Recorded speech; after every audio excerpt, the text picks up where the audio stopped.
Okay, so hi, my name's Chelsea. I have been studying and working in the field of mental health for about 10 years. Um, I wanted to sort of talk to you guys today. Um, so I think anybody can be an advocate, and I think that's sort of what I would like to promote on this video, if that would be okay. So just to be clear, this is not medical advice. This is not meant to be a substitute for therapy. This is not meant to diagnose, treat, cure, manage, or prevent anything. This is for entertainment and educational purposes only, blah, blah, blah, etc., etc. So I want to sort of talk to you guys, and let's start by understanding what anxiety is, what is the cycle of anxiety, and like how people typically handle it, right? So as we've learned more and more now, we understand that anxiety is not entirely mental, right? There's often physical symptoms that go along with anxiety. So this can be like, and by the way, trigger warning for anybody who this might be upsetting to. You don't have to click on this video. You don't have to watch it. It's totally okay. I'm not going to judge. I feel like sometimes people force themselves to do things, and that results in them ended up hating it. Or at the very least, maybe it's not the best approach, I would say. So, what we have to understand is that the cycle of anxiety revolves around getting triggered by something, right? And so your anxious mind will have an anxious body, which will then dictate, those anxious feelings then can dictate anxious actions, right? So a particular thought, like for me, I noticed for some reason OCD got me to like fear the word he very much. And I noticed that almost instantaneously that would end up triggering like a bit of a tightness in my chest and my heart squeezing a little bit. And then that would result in me... Oh, I got you.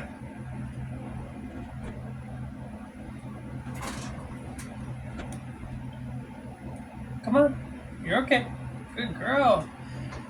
She's getting older, so she tries to be careful when she moves around.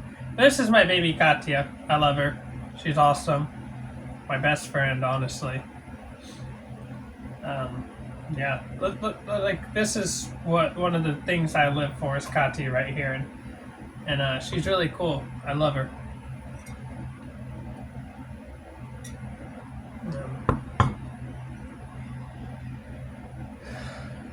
Yeah, she looks a lot like Siren. He was a cat that I had before, but unfortunately, it's a long story, but I didn't get to keep him. He went with somebody else, an ex. Bit of a long story. Maybe I could save that for another time to discuss. It's a really good story in a lot of ways, like a learning experience, I'd say.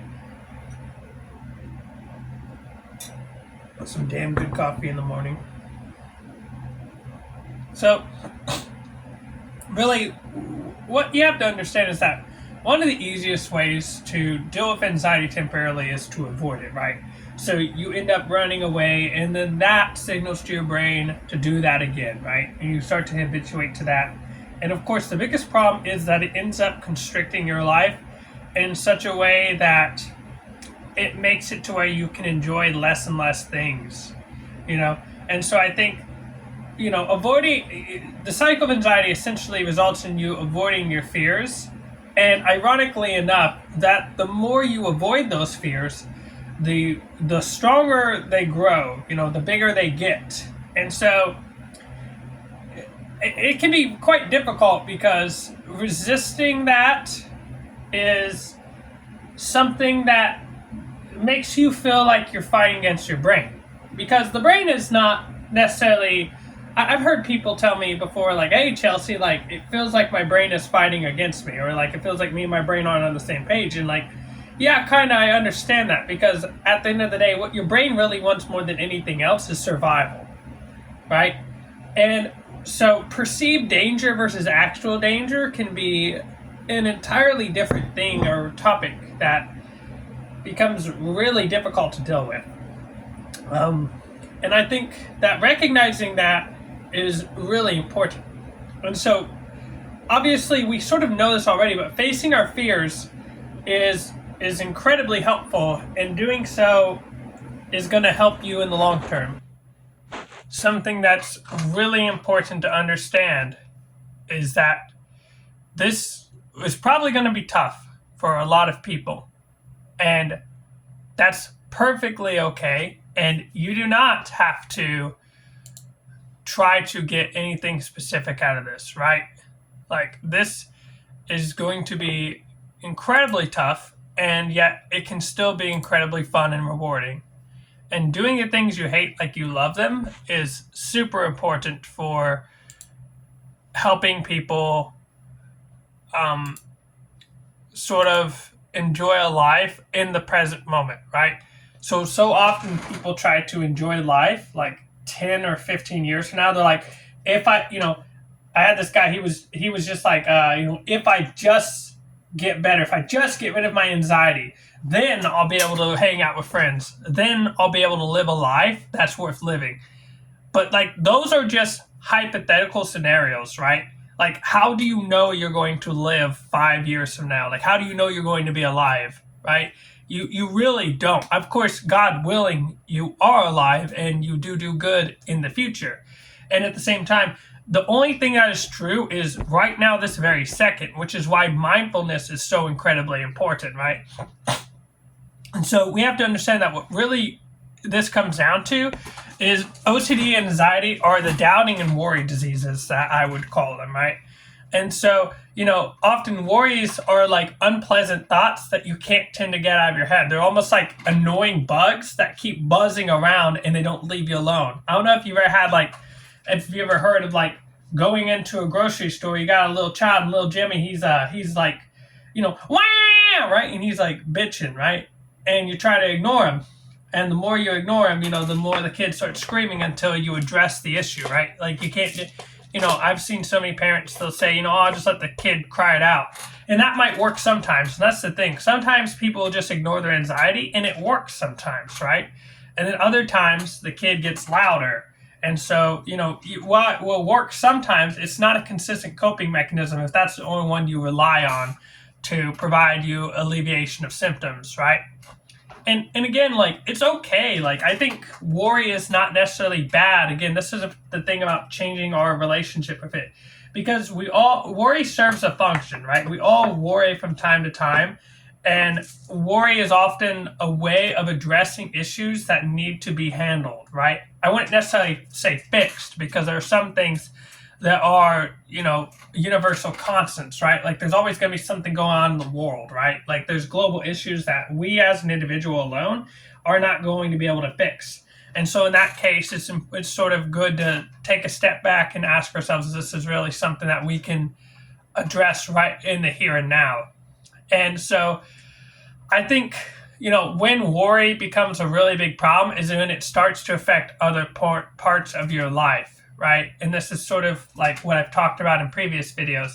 If it's affecting your life with your family, your school, your friends, and even just like yourself, right? So oftentimes this can look like, poor, like growing up with kids, like, if you have a kid, this can often look like, not following rules or having bad grades or the way they present themselves, their homework, their test. It's often like one of the biggest things you can look at. And then you can also, like, if you're a teacher, you can look at, like, are they having any arguments or fights at home? What's their parents like? Do they feel safe? This is one question that is always asked, but it's asked for a reason, right? It's important to get a child to feel comfortable enough to be honest with us if they do feel safe at home. And also to, ask if, like, there's any big changes, like, is there a divorce that happened? Did they, I'm not saying that it's very delicate, right? Because these are sensitive topics and you want to be careful not to upset anybody, but like, it's also important to see like what's going on and like also look at like their friends, for example, do they have good company? Because there's this idea of nature versus nurture, right? Which is how you naturally are, and then like how your environment shapes you over time. And so you often see this like with people who get treatment for a drug addiction is they go off and they go to like rehab or something, and then when they get out, they end up relapsing, and a big reason is because they go back to the same environment with the same people and the same drugs and alcohol around them. And I think that's why so many people will move away from their hometown and move away from their friends or block old people they know, is because they don't want to, even associate with that, because, it's just called burning the bridges, where you have to sort of leave it behind. And so, of course, some of the biggest symptoms that you'll know is that if you worry, what can happen is you can have a fast heartbeat, sweating, feeling sick, shaking, feeling hot. And while this feels very scary, you have to understand that worrying cannot hurt you, okay? That's just something you need to understand, right?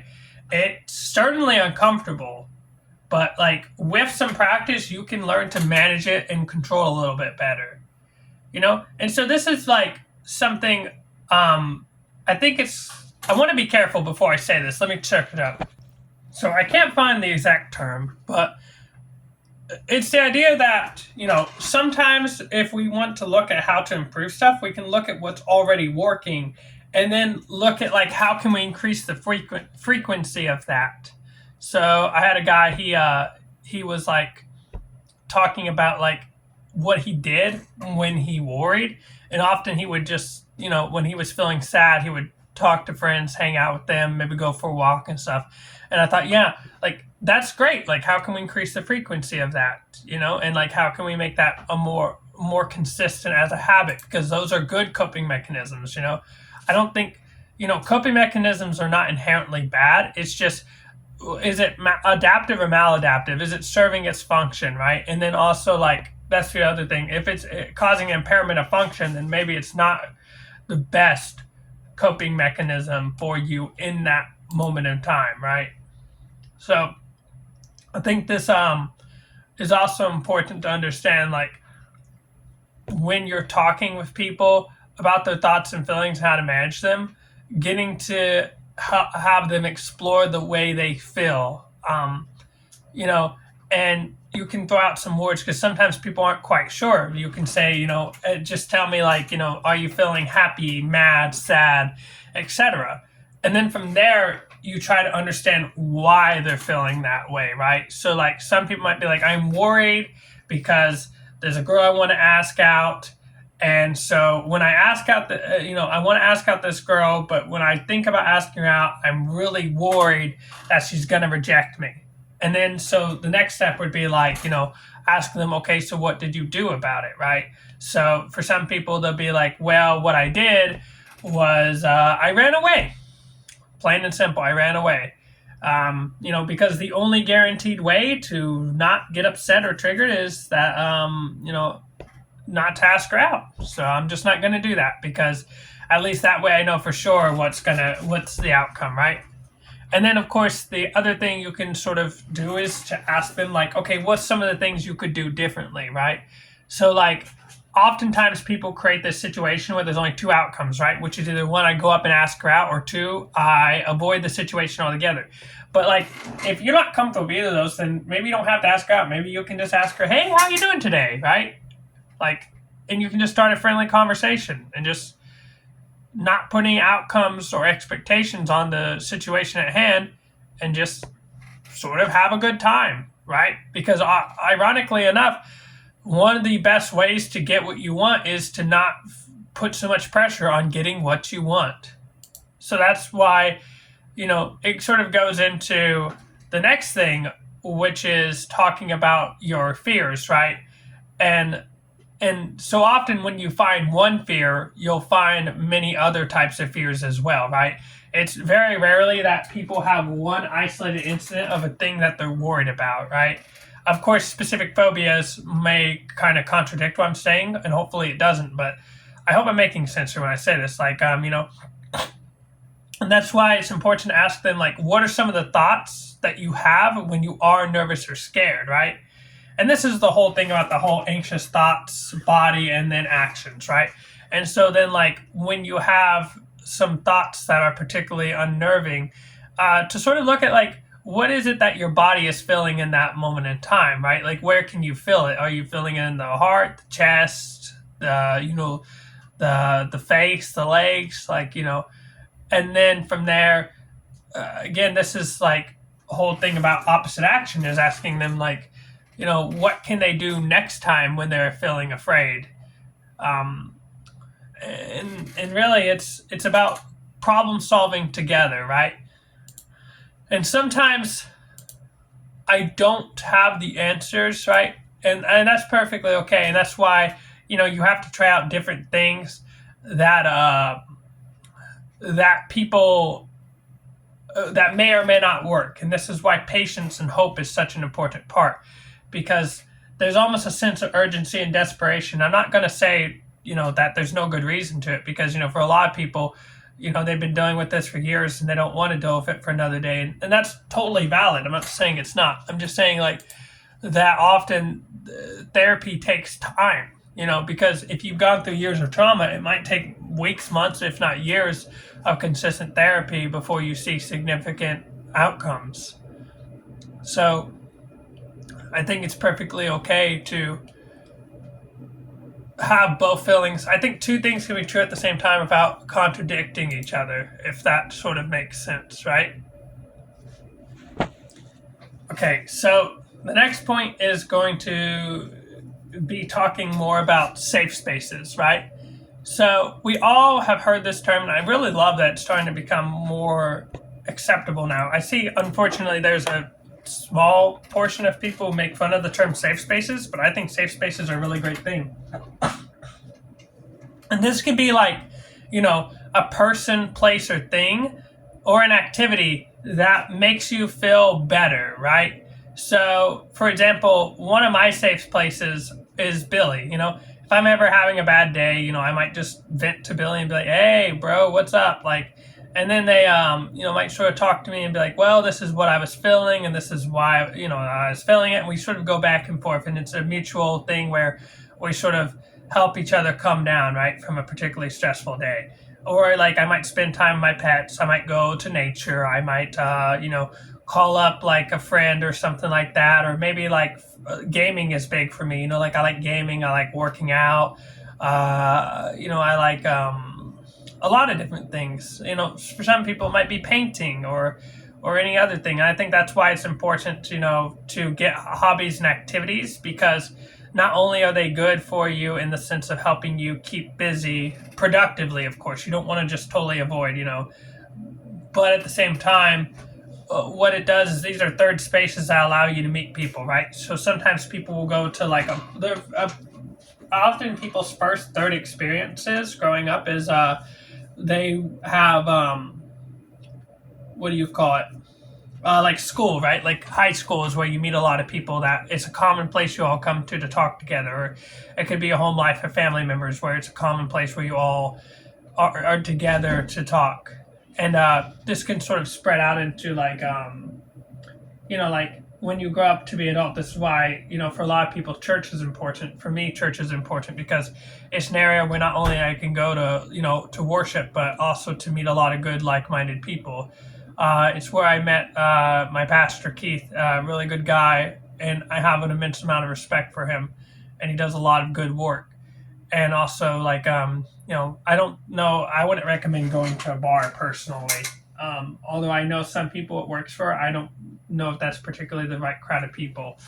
Although, who am I to judge, right? I could just be speaking purely out of ignorance. But I have never had a good experience with bars. So like jujitsu, if you go to like a wrestling or jujitsu club, that might also be good. Or get involved in like a running club or something like that, so you can meet people and also at the same time work on a common activity where everybody encourages each other to improve and be better, which is quite a beautiful thing, I would say personally. So I think that helps a tremendous amount for many people who are struggling to get alleviation of symptoms and feel like, they're not really sure what to do. And so, we'll sort of go on to two last things really quick. But I want to sort of talk about like the RAIN technique with mindfulness, right? And so you have to understand that mindfulness is being in the present moment without judgment, right, of where you are currently. And it doesn't mean to ignore your thoughts. I think that's what a lot of people tend to try, is when they try to go mindfulness, it's almost like they try to blank out and not, and not think about something. But if you ever like heard of the pink elephant experiment, the more you try not to think about something, the more you end up thinking about it, right? And so it's sort of like leaves on a stream where you just allow the thought to come, and if it stays, it stays. If it doesn't, it doesn't. That's perfectly fine. But really what it's sort of focusing on is bringing your attention to physical sensations, thoughts, emotions, etc. And it's quite effective for, many different things, whether it be OCD, anxiety, depression, addiction, etc. It's one of the few techniques that tends to work across the board for almost all mental health conditions. And even like, I've seen people who have cancer use mindfulness as a way to get themselves off of like the day's events of chemotherapy, right? Although I'm not, again, these are not like recommendations by any means, just more like observations that I've seen. But I think one helpful thing that is really important is to sort of move through these steps very slowly, right? Like you don't want to rush yourself whenever you're trying to do something. I think I had a guy, he really felt like I knew this guy, he just fucking felt like it was a good friend of mine. I don't really talk to him too much anymore, but he felt like just rushing everything as quickly as possible to try to get to the good bits of it, right? Like he would just like sort of skim over and try to find like, where is it that he's gonna find the good information, like where he's gonna get that one piece that's gonna be revolutionary and change his life. And it's like, this is why patience is so important, because you might miss out on other important information previously that helps put it all together. And so I think it's really important to just take as much time as you need. And the whole idea of mindfulness is to help you feel calm and centered, right? And so, the RAIN acronym, it was actually coined by a meditation teacher, Michelle McDonald. And then it was further developed by a psychologist, one such as Tara Brach. So let's go over this. So here's what you're going to do, right? So you're just going to do like what we're doing right now, and you're going to sit, lie down, whatever, in a comfortable position. And you can close your eyes or you can have them open. Doesn't really particularly matter. And if you'd like to, you can take 3 slow, deep breaths. And for the steps, you're just going to sort of follow along and, give a couple minutes for each one, right? So the first one is to recognize, right? So this is to let yourself sort of relax in this moment right here. And so then you're going to take in everything around you, right? So you can sort of notice the clothes on your body. You can notice, some of the sounds, for example, the way things feel. If you're eating, you can notice the food, the texture of it, the flavor. You can just sort of notice, like, the way the ground feels beneath your feet. And then you can sort of name these feelings out loud or silently to yourself if you'd like. And the next part is to allow, right? And it's sort of like, as if you're watching a movie, you are the observer, right, of these experiences, right? So, whether this is a thought, a feeling, or a sensation, just allow it to be. Don't try to fix it. Don't try to get rid of it. It's okay. Whatever you're feeling, you can just make a simple statement. This is how it is right now. And use that statement, this is how it is right now, to bring yourself into this moment in time. Which brings us to our next point, right?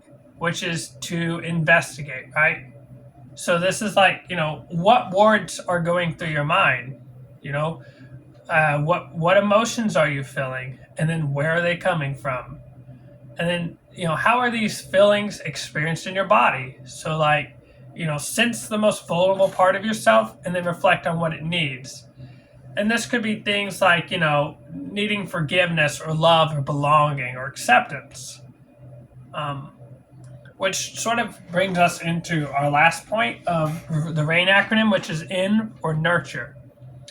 And this is also about being kind to yourself, not calling yourself a fuck up or a failure or a loser because of all the things you should or should not be doing, because that's the very opposite of mindfulness. That's rumination, that's getting caught up in the past or present of what you should have done or what you should do, today, tomorrow, etc. It's just disturbing your calm. It's not very helpful. Whether or not something is objectively true, if it's not helpful, then I'm not sure why engaging with it obsessively is going to help you. And also, developing mantras, I find, have been extremely helpful, right? Like, everything is okay, I love myself, it's all gonna be all right, I think often people don't understand, like, this, while this might be difficult, you are stronger than you know, and you can make it through this. And I think that's why it's also important. We're often our own worst critics in this situation. We're so mean to ourselves, the language we often have. So it's like reframing, like, what would you say to a friend or a family member or a pet or a loved one? Like, would you be nearly as harsh to them if they were going through this as yourself? And then take that and then apply that to yourself, the language you'd use for them. And I think the last thing is creating, healing and compassionate safe space in your mind. This sort of goes back to the old safe space to help you feel centered and calm, which is, go to your happy place. Imagine, your partner with you right now, or... Sorry, 1 second.